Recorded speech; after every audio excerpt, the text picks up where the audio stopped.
Hey, good morning and welcome to Breakthrough Walls. I'm Ken Walls and I'm your host. And today I have Mr. Dan Williams on the show joining us from Cleveland, Ohio. So stay with us. We'll be right back.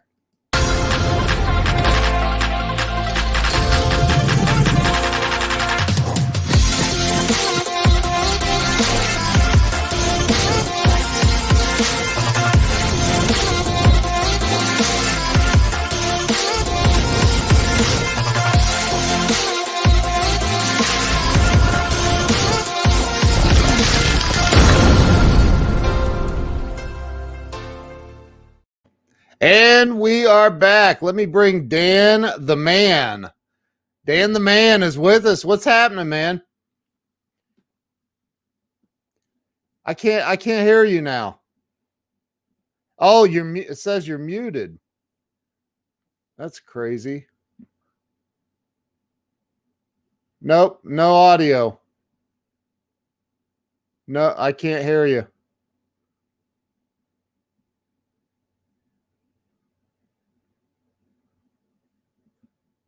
Hey, Tracy Cook, Robert Brooker. Oh, Dan is gone. Well, we'll see if he comes back. I don't know what just happened there. So that's odd. That's a first. Well, I don't know if that's a first. It's close to a first. How about that? So how are you guys doing this morning? Robert, I appreciate you being on here. Tracy, I appreciate you being here. I don't know what just happened with Dan. Oh, hold on. Here he is. Hold up. There you are. Wow, I'm back. So can you hear me There now? you are. Yeah. Are you on a phone? Yeah, I'm on my iPhone. Oh, I got you. Okay. You know what? I'm typically Yeah, it on doesn't my iPhone. work very well. Phones don't tend to work very well with this for some reason. And you know what? What's up, I typically use my iPhone with these type of things. It's the only 4K Yeah. camera I have, you know. Yeah, So. yeah. So Dan, I started this show almost 3 years ago now. And literally it was to help people get unstuck in life. I think that we all hit those barriers in life, and some people get stuck and stay there. And so yeah. So why don't we start with talking about where you were born and raised? I was born in a place called Euclid, Ohio, which is actually a suburb of Cleveland, Ohio. My mom had me at a young age. She was about 17 years old when she had me. My father was around that same age. And my mom herself, she was actually adopted by my grandparents. And my mom had me at a young age, 17. My grandparents basically raised me and my mother together. So growing up with my mom, it was almost like she was a sister instead of a mom. You know, Wow. even when I was a little kid, my grandmother used to have me call her mom. And when I call her mom, she'd say, "No, I'm too young to be a mother. Call me my name." So I had to call her by her first name. And I still Wow. do to this day. Yeah. I got a good story for you, man. Man, But yeah, hold so up. You call your mom by her first name? yeah, man, my mom's name's Seuss, and that's what I call her too. Wow. I always have. Wow. Yeah, I always will now. Yep. So you were raised in Euclid. No, I was raised in Cleveland. I was just born in Euclid because that's where the hospital was. It was in Euclid. So So I was raised. being from Cleveland, does that mean that you're a huge Steelers fan? No, not at all. But you know what? I have been some places here in Ohio. You'd be surprised. But that's all they know is the Steelers. Right? I know, man. I Yeah. know. Hey, look, when I was a kid, I don't know what it was, man, but it was between the Cleveland, Cincinnati, because I'm kind of like right in the middle of the state, man, and it was Hmm. Cleveland, Cincinnati, or Pittsburgh, man. For whatever reason, it was back when we had Lynn Swan and Terry Bradshaw, and Uh huh. so Yeah. I That's I back in chose that's this. back in the good old days. Yeah, that's right. That's right. Right. Yeah. So So so are you at you least a Cavs fan or like a I guess a Indians fan? They're telling what they're going to be next year, but for now, an we Indians fan. I don't even know that I want to go down that road, man. I say Team. call them Windians, to be honest. Do The what? Cleveland Windians. Let's win some games. There So you go. Yeah. that's all that So matters. yeah, For real. I'm not much of a baseball fan anymore, but if I was, it would be Cleveland for sure. The Indians until they changed their name. But so so Yeah. so you grew up in Cleveland. My wife was born in Cleveland, by the way. Oh, that's cool. So yeah, so you grew up in Cleveland. What was it like for you growing up with your mom? So your mom was only 17 years older than you. Yeah. So what was that like growing up there for you? Um, you know what? Growing up, it was cool, but growing up, there were also a lot of like crazy things going on. I was growing up in the '90s. I grew up in the proverbial, like hood. So that's the type of place where you go down the street to the corner store. There's definitely like drug addicts and stuff down there. Yeah. Also, being raised and being as light as I am, light skinned, and my mom being adopted, my dad is mixed race, so I wasn't black enough to be black, I wasn't white enough to be white, so I've experienced racism from both sides of the spectrum, Wow. which is kind of like a gift and a curse because I understand everybody completely where they're coming from, so uh, growing up like that, then growing up with my mom basically being like a sister to me, I was able to witness her being raised, if that makes sense. And I was actually able to witness her, growing through early adulthood. To where when I became like 30, I was like, man, I remember how my mom acted, when she was 30. And then when I was 34, I was like, okay, I remember this. So I was able to gauge me watching her versus what I was going through in my life. So did So it you was all did right. you did you get in any trouble growing up as a kid? I didn't, you know what? I didn't start getting in trouble until I got older. As a kid, I was all right.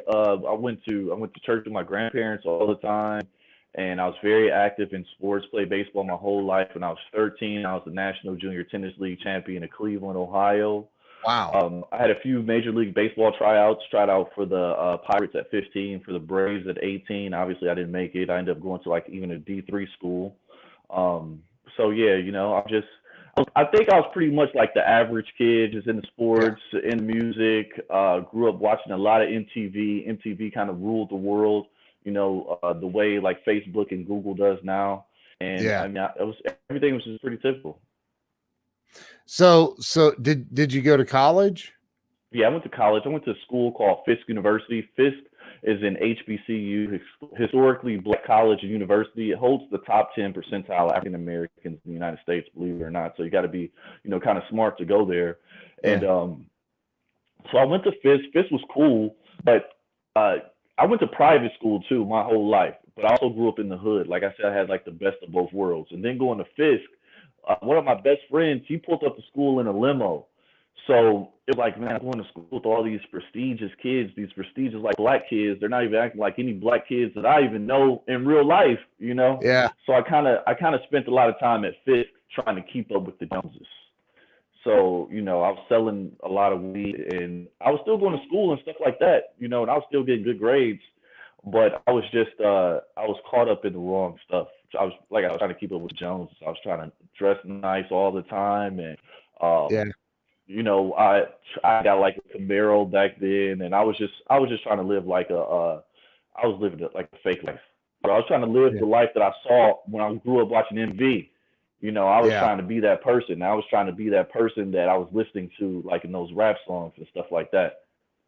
Yeah. So you were a little bit like Fresh Prince. You know what? That's absolutely true. I was like Fresh Prince for sure. I remember this episode of Fresh Prince where he left Bel Air and went home for the summer, and then he came back to Bel Air from the house, and he came back totally different. He had this jumpsuit on like an inmate, and his hair was Yeah. like twisted at the top. And him and Uncle Phil had an argument, and that's really a good episode to for me to go back and watch and see how that even relates to my life. But yeah, most definitely, I Yeah. was a little bit like Fresh Prince for sure. So where and you said it's Fisk, Fisk? Yeah, FISK. It's in Nashville too. Okay. So did you Yep. graduate? No, I actually got kicked out of school. So Oh, snap. yeah, I got kicked out of school. No, so I was dating this African chick. Hey, I'm not gonna say her name. I was dating her, and I was dating this other chick from Panama, from Central America. Like I said, I thought I was the man, you know.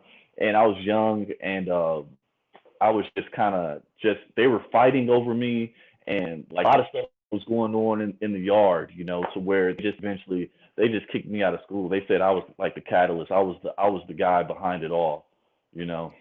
Wow. I remember this one day at school, like these 30 guys that came from Tennessee State University up to Fisk to fight me. And I was actually like on the porch of the dorm. The guy walks up to me, he's from Memphis, Tennessee. He walks up to me. He's like, "Yeah, do you know Dan Williams?" And I'm like, "Man, I don't know him. I've never met him before." Uh-uh. And they all Wow. the football team too, and it was all over this chick, this Manian chick or whatever, you know. Wow. So you Long story short, let me tell you this. Long story short, I have a 14-year-old son by her right now. Oh, wow. Yeah. Wow. So you Yep. went and how long did you go to college down there? In I went to Nashville, college. you said? Yes, Nashville, Tennessee, Fisk, I ISK, I the Fisk I love Bulldogs. Nashville. Yeah, I love Nashville too. I especially love Broadway. I haven't been to Nashville in quite some time. I actually have a younger sister, my stepsister. She graduated from TSU in 2015. That was the last time I was out there in Nashville on Wow. Broadway in Coyote Ugly. Yeah, I had some fun, you know. That's back when I still used to drink. I stopped drinking to that guy, so I'll get to that story for sure. So, but yeah, Yeah. so Fisk University, Nashville, Tennessee. I had the honor of beating Steve McNair in a game of pool in a bar in Nashville one night. Oh yeah, that's pretty cool. Yeah. Yeah, he had one of his offensive linemen with him. This dude was I'd never seen anybody so big in my life, man. This dude was a house, like he was huge. But anyway, so did you immediately like leave college and come back to Cleveland, or did you hang out there for a minute? No, I left and I came back to Cleveland. And I left. I came back to Cleveland. I remember it was in October, and next thing you know, my well, she wasn't the girl from Panama. She comes visits me in October around Halloween. That's when she got pregnant. I remember that was my first time going to her house in Connecticut. Was in that December when she told me she was pregnant. I met her parents. Told her dad that I was going to go to the military, but secretly I was selling crack cocaine. So I come back home and I come back home in December. That February I was at the corner store, and I was at the corner store. They were kicking like this crackhead dude, homeless dude out or whatever, and the lady was saying that the police are coming. I was just going to the corner store because I was going to get a Black and Mild, like a cigarette, almost called a Black and Mild though. So Yeah. I'm at the store. The police pull up to the store, and they're telling me to stop, and I got drugs in my pocket. So I take off running. I run around the corner of the store. I'm 19 at the time. I run around the corner of the store into the crackhead taking a piss. So I get piss all on me. I got the police running next to me. I'm running. The police tackle me, take me to jail. Oh, 19 years old. dang. That sounds like your drug selling career may have come to a halt. Yeah, it definitely did. It definitely did at that time because I was afraid. Here's the thing. I was afraid to go to prison because my dad had been like in and out of prison his whole life. I got probation for it, but then when I was on probation, obviously you can't smoke weed. I started drinking.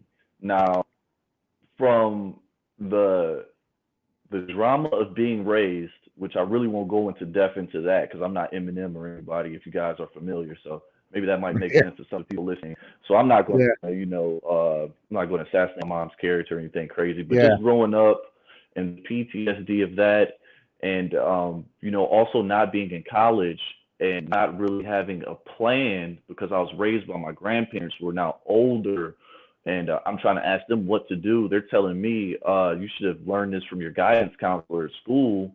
My guidance counselor at school didn't tell me anything Mm, on about the plan or anything. So I have my grandparents pushing me off on the guidance counselor who I don't, so I didn't have nothing, no plan, nobody, just my friends. They don't know. So right. I'm just drinking, and night weekend drinking became night drinking, became day drinking, became everyday drinking, to where I became an alcoholic. And I've been sober for about 3 years now, but from about that time when I was 19 years old until I was around 33, 34, I was drinking every day. Man, dude, I can relate. I can relate big time. Yeah, I got little over 18 years, man. I know everything you're talking about. right. Congratulations, man. That's Oh, awesome. thank you so much. And that's just why I want to use this time to share, just in case there's somebody there, who's going through the same problem. So, Yeah, that's but awesome, yeah. dude. So Oh, you thanks so much. you well, so I'm assuming though that at 19, so you started you stopped smoking the weed because you didn't want to get popped for a test, Yeah. and you started drinking. How long did you go on before you finally stopped? Before I stopped drinking, Yeah. well, now let me go through these 10 years, from 19 to 30, or to, yeah, 19 to 30. So, Okay. uh, I'm staying with my grandparents still, and I'm kind of getting some jobs, telemarketing. Some told me to go into sales because sales was a good way to make money if you didn't have a degree. So that's something that I heard. So I did that, and I started working at this company when I was 23, and maybe I was 22. I was about 22. The name of the company was the Jacob Fleming Group. Now, that's really where I cut my teeth because the executive director of the Jacob Fleming Group, he used to be a stockbroker. He's a guy named Bruce Hallis. He's from Vancouver. I don't know where he is now. But he actually taught me a really good lesson, too. That's why I had to drop his name. But he used to drink all the time, too. He used to drink every day, all day. So, and everybody I was working with, they were like Eastern Europeans, so they used to drink a lot, go have siestas. I was making like $6,000 to $9,000 a month. I'm young, and I'm just going out all the time, having fun, hanging out. I think I'm living life. So he asked me, he was like, "What do you really want to be?" And I told him, I don't know. I don't know what I want to be. I think I just want to like be in the music industry. And at that point in time, I kind of wanted to be a rapper, like every other black kid in America growing up. You either want to be a basketball player or a rapper. We didn't have like Barack Obama then, or I don't even know anybody else besides Barack Obama. Because to be Yeah. honest, one of the person who I'd be the most like is actually Russell Simmons, because I feel like he went through the same things as me, and I look at him right now in his life and what he's doing. Like, man, I would like to be there in the future. Like I want to make sure that I'm vegan by a certain age. So, but Yeah. anyways, so long story short, the recession happened, 2008. I don't Mm, have any place. I don't have a place to go as far as work, and I started going door to door. So I started doing door to door sales because Warren Buffett said that energy was going to make the next amount of millionaires. So I started going door to door, up in my sales game, being able to close more deals. I'm learning, out here in the United States, so I know exactly what America looks like because I've been in these people's houses. I've talked to them face to face. I know America, and that's one of the things that I believe helped me as well was Warren Buffett, saying that if you want to be a great CEO, a great entrepreneur, you definitely, or sell better, you definitely need direct sales in your resume, because you're able to really gauge people and build relationships and just have good conversation. So yeah. with that being said, um, I started talking to this girl who I had met at the mall. She worked at the mall, and I'm depressed. I don't even know I'm depressed. I'm depressed all this whole time. I never even knew I was depressed till later on in life. I meet her, and I'm talking to her, and we're dating, and the whole time we're dating, she's cheating on me just the whole time, and I'm drinking, Oh, and but I'm still drinking. We're getting in arguments. We're getting in fights. I don't have anybody to give me any good um advice. mm, So I think I know what I'm doing based off the stuff that I see on TV or yeah. the things that my friends are telling me, you know. And I'm getting domestic with it, verbal domestic. Then I got another domestic violence with her where I was on probation for the verbal domestic violence, and I called the police on her, and the police came, they arrested her, and they arrested me. And then we ended up getting a third domestic violence, and then I went to prison. And I went to prison, Ouch. yep, for having all those domestic violences. And I went to prison for almost 2 years. And then I didn't do anything the whole time I was in prison but smoke weed. Wow. Smoked weed Yep. in prison? Yeah. Yep. I just I smoke didn't weed. know that was a thing. Yeah. People. How do you get it in prison? You know what? All types of ways. People could just drive by. You could just drive by and fill up a tennis ball with weed and just throw it in the prison. Guards, Wow. they could guards bring it in the prison. Um, Wow. Wow. the yeah, the cafeteria, but it's called the chow hall. Yeah. Those are separate workers who are contracted out through Sodexo. They could easily bring it in the prison because you know you can make Wow. so much money. You can make millions of dollars selling drugs in prison. Wow. That's insane, Yeah. man. So you were in for 2 years. Hmm. Um, and and and when did you get out then? I got out in 2015.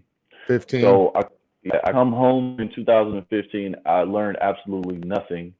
I wasn't taking life serious still, you know. So now I'm doing like party promotions, and I'm still like working in sales. I was working over the phone sales at a company called Integrity Energy, and now like I'm still drinking all the time, and I'm doing party promotions, and I'm dating this this new girl that I grew up with.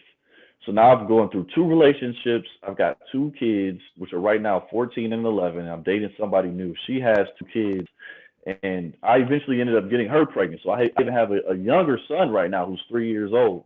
Wow. So, anyways, long story short, I didn't keep that job long um, because I was always drinking, you know. And I remember I got into a fight with the guy who I was doing promotions with at the time. And the next day, I was so down and depressed because I was manic. I was down, depressed, and I was like, you know what, forget this job. I'm not even going to this job. And then I didn't go. And then I kind of wasn't. I kind of was doing some other stuff to make money, you know, around that time, and I would just do that, just making money, and I would really just drink every day and stay at home, and I had like a 70-inch TV, and I was just playing video games every day. I was just playing Call of Duty, and Wow. yeah, my youngest son, who's 3, his mom, she had just graduated from Ursuline, and she graduated from Ursuline, and I went and bought her some stuff or whatever, and got some groceries, and I had one of my friends with me, and picked her up from work, but I was drinking. I'm drinking and driving. She was upset with me for drinking and driving. She's pregnant.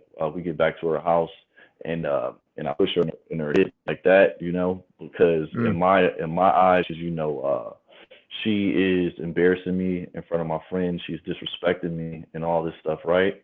So you know, mm, I'm a man, you know, I'm a macho man. So you mm. know, so when I do that, then just all hell breaks loose. Now she's like throwing punches at, swinging at me.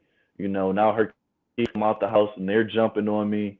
And you know, my friend, he's trying to break it up. It's so funny because as I'm on the phone with you, or as I'm talking to you right now, he actually just texted me, asked me if I was home. Same friend. But so he Wow. breaks it up. He breaks it up. You know, we leave out the house. She calls the police on me. I'm on probation, everything, or parole. She calls the police on me, tells the police on Oh, me, and now I have a warrant for my arrest. She never tells me she calls the police on me or anything like that, right? That happened in wow. May. Now, throughout May all the way to August, me and her hanging out, just being normal. I don't even know that I have a warrant for my arrest. My oldest son comes to visit from Connecticut. So he comes to visit for Connecticut. He stays for the summer. I go when it's time to take him home. I bring him to the airport to drop him off at the airport, unaccompanied minor. Now I remember he was mad at me because I was always drinking, and I remember that he left his bag in her car. She had to come get him, and I couldn't even wait. I was smoking a cigarette. I just remember this. That was the last time I smoked a cigarette outside, smoking a cigarette, waiting for her to bring his bag so we can go in the airport.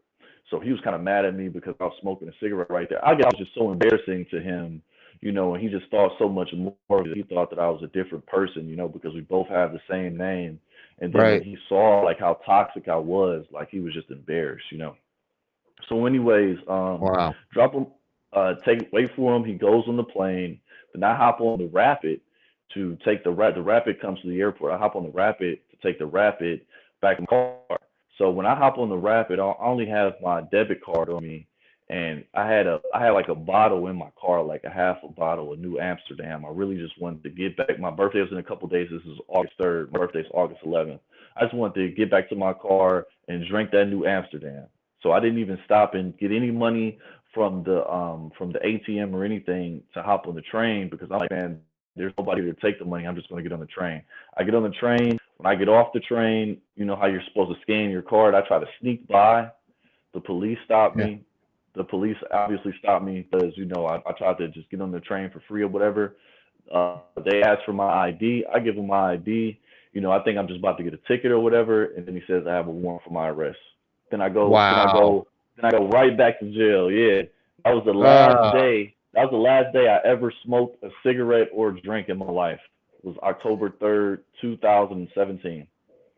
good for I mean, you, not man. October, August 3rd. Sorry, August 3rd, August. 2017. Okay. Yes, Okay. Wow. because now listen to this though. So I get to jail.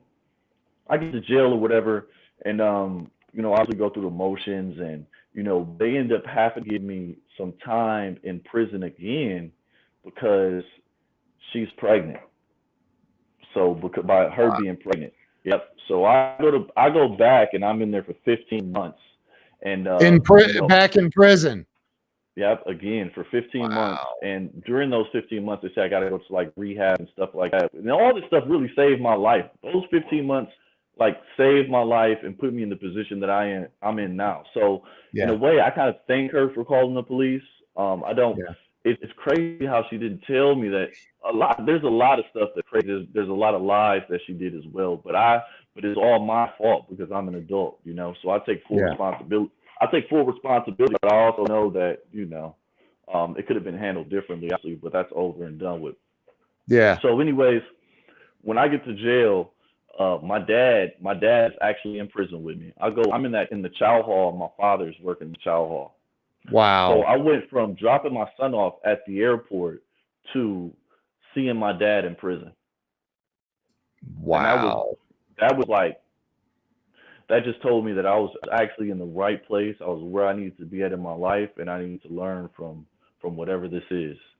And then Wow. I started going to AA as many times as possible, and I went to rehab in there and learned cognitive dissonance. And I just started, holding myself accountable for my own actions, and I just stopped pointing the finger, and I stopped just blaming. Really, I was blaming my mom for a lot of stuff, and I just stopped blaming my mom, and I really got some closure from my father on reasons why he wasn't there and how he feels about it now. And one of the things he told me though, he was like, I give up. I give up on life. He just flat out told me he gives up on life. I forgot to tell you this. In 2009, my sister, which is my half sister, is my daughter, my father's daughter. She was Yeah. murdered. She was stabbed in her heart when she was 17 years old. She was murdered by a 16-year-old girl. Now I Wow. remember my father at that funeral. The whole funeral, he stood at her casket. And I just remember that. And so, anyways, Wow. yeah, yeah. Dude, that's So, crazy.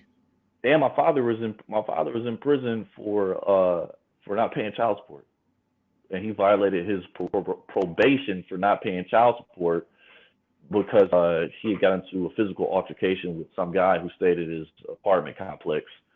So he's Wow. in there for not paying child support, basically. You know, and Wow.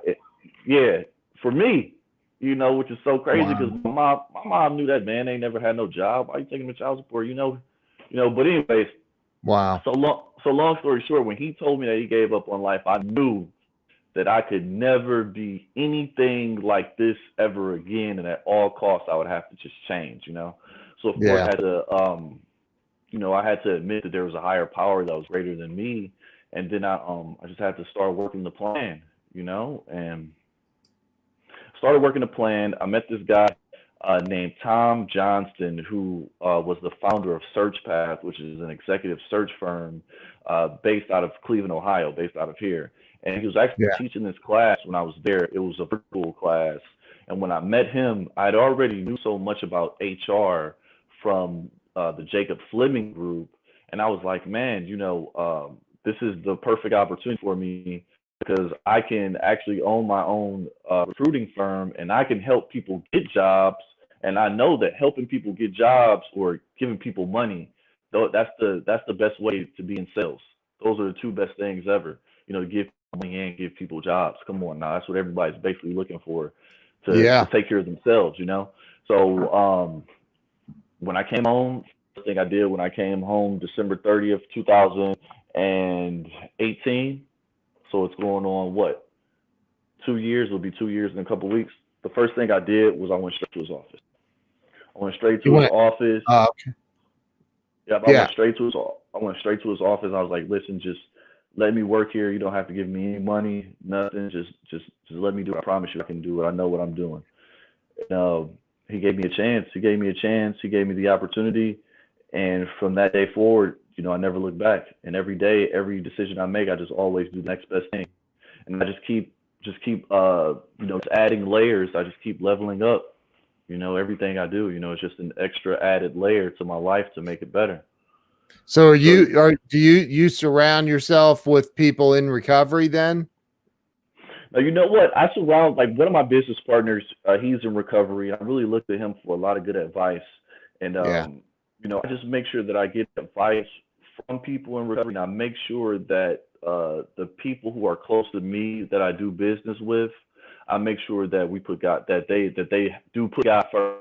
If you don't put God first, then I'm a little bit leery of you because you're not doing something. This is just me, in my Yeah. opinion. I just feel Yeah. like you're not doing something right, and I don't have time for it. Maybe you'll figure it out one day, but Yep. just for right now, it's just not meant for us to move forward together. You know. Yeah. Yeah. I get that, man. I get that. Wow, man. What a freaking story. Holy crap. Yeah, So, man, I had so to give you a good story. This is the first. This is the first time I told the story too. So this is wow. good. It means I'm comfortable now. It's been a couple years, and Yeah. actually, Tom Johnston and his wife Amy Johnston. I learned a lot from them. They actually just gave me some good, some good testimonials on my LinkedIn, and they have received some money from the state of Ohio to do the exact same program that I went through when I was incarcerated, to do it like more on a larger scale, on a bigger level. It's called My Path. So, if anybody wants to check that out, it's pretty cool. Yeah. You can Google it, My Hunt Path. Yep. What's it called? My Hunt, HUNT, Path, Oh, PATH. And they also have another business, and it's called Zero Back, which I'm an ambassador of. Zero, which is Z as in zebra, ERO, B as in boy, ACK. You guys can look that up too. And I'm actually on that website. And, just being an ambassador for Zero Back, I just know that, I just have to, be a good example for other people. I'm just trying to be a good example. I'm really trying to be a good example for my children. And when I saw like how sad and depressed my son was when he was looking at me when I dropped him off, and then when I saw my dad in prison, and then, not too long ago, my son just got caught in an abandoned building smoking weed with his little brother. The police had their guns pulled out on him and everything. And just mm, knowing the type of stuff that goes on out here in this world, you know, it's just it's just right now by me being 36 years old, I just look at life totally differently than the way I used to.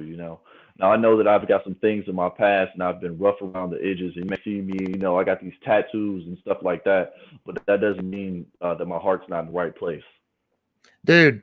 the tattoos don't define who you are. That's for sure, man. So Right, for sure.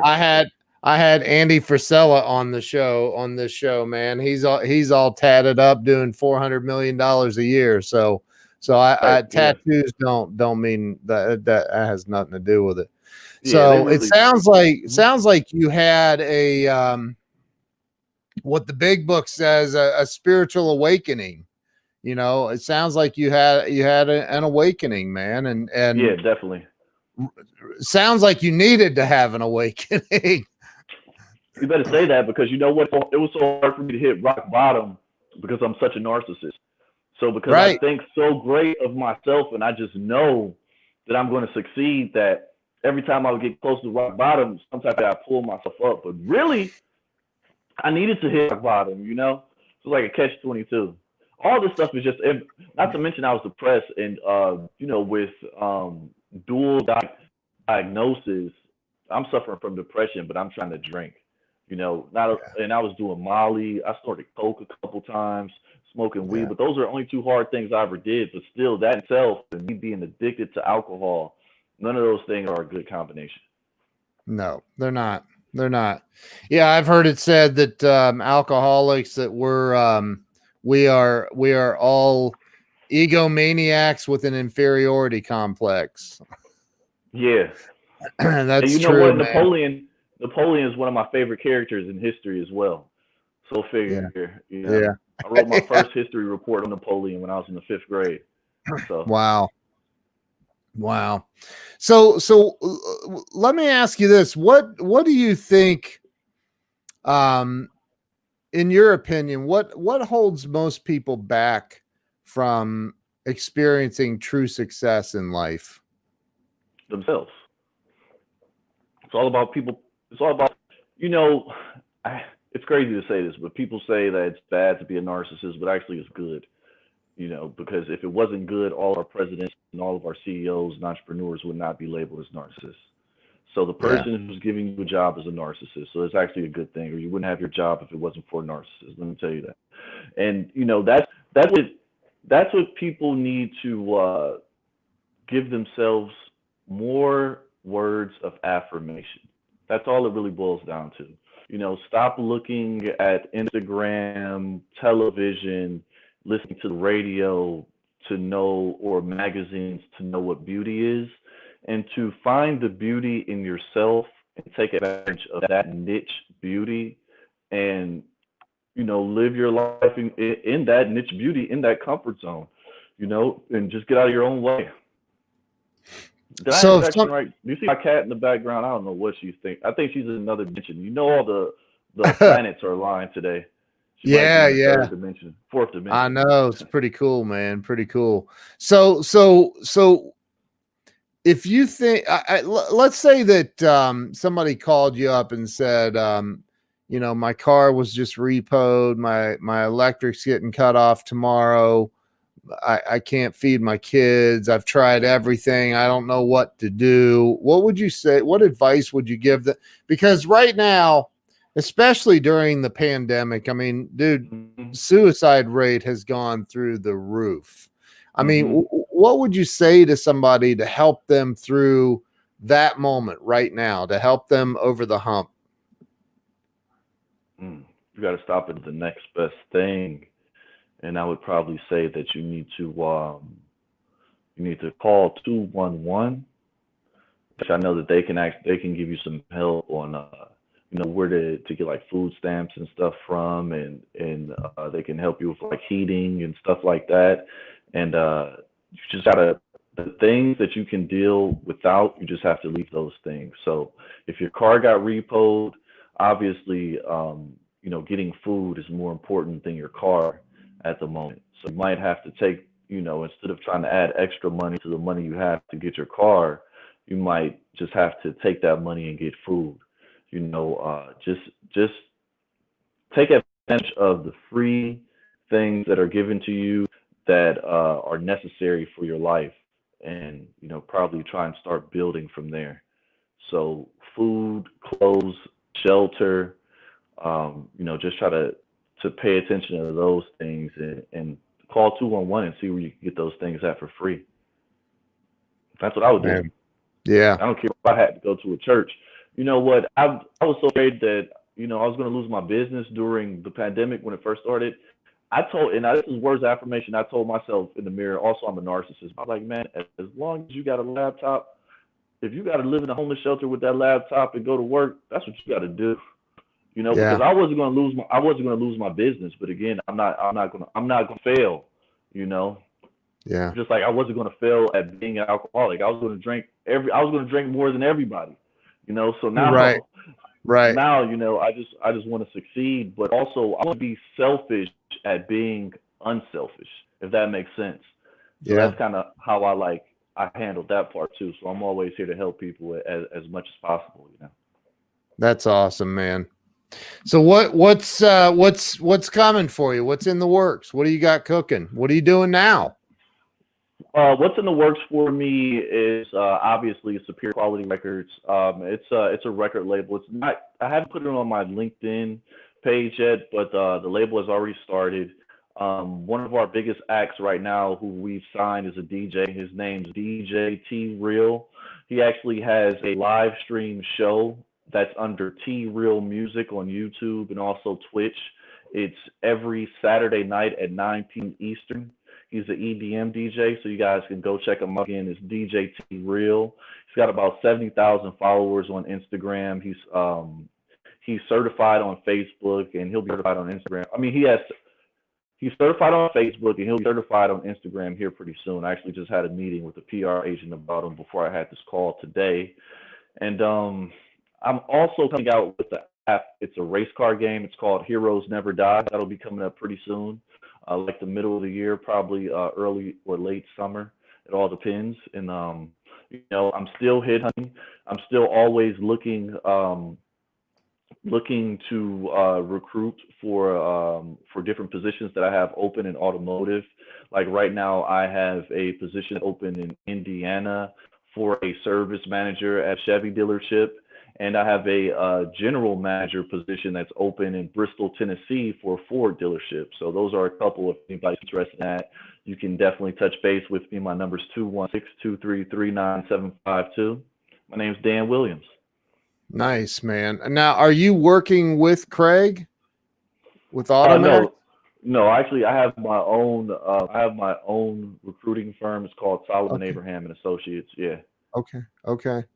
But Craig Nice. Craig is actually a mentor of mine, and he is the greatest of all time. And I definitely, you know, get a lot of great advice from him. So Craig I would recommend him as well. Craig's the man. He is I know the he man. just had surgery too, right? His birthday just passed. I think he just had hip surgery or something like that. Yeah. Not too long ago. So yeah. Yeah, he's a good dude, man. Good. I had good a 3-hour-long conversation with him. Yeah, he is definitely for sure. Yeah. He's the reason why I'm wearing a tuxedo on my LinkedIn page. I said, man, this guy knows how to dress. So. Yeah, I saw that. So where could everybody follow you? What's the best place to follow you on social media? I think the best place to follow me right now on social media would be my Instagram, because I'm really trying to grow that.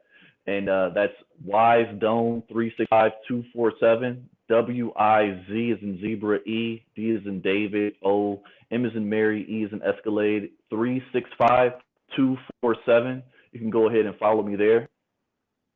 And I got a whole bunch of cool stuff going on.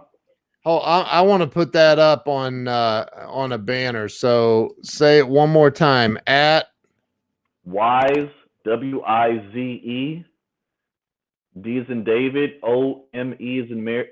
Yeah, M is in Mary, E is in Escalade, 365247. Okay, got it. I'm gonna have that scrolling across the bottom here. So that's and also DJ T Real. They follow him too. Yeah. It's TR3AL, and that's on Instagram. Nice.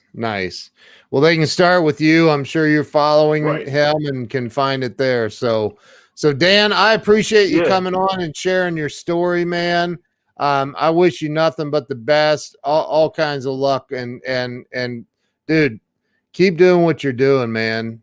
One day at a time. I remember, dude, when I remember I lost a multi-million-dollar company. I've lost everything. And when I got sober, I thought this is the end of my life. Little did I know it was just the beginning. So keep doing what Right, you're right. doing, man. Oh It's yeah, freaking I most definitely will. Definitely. yeah. So stay with me here. Don't hang up. I'm gonna end the live stream though, but stay with me. I'd like to chat with you for a second afterwards. So thank you to everybody that's hung out with us and watched. And Dan, thank you for coming on and sharing your experience, strength, and hope, man. Appreciate you. Thanks for having me. See you guys.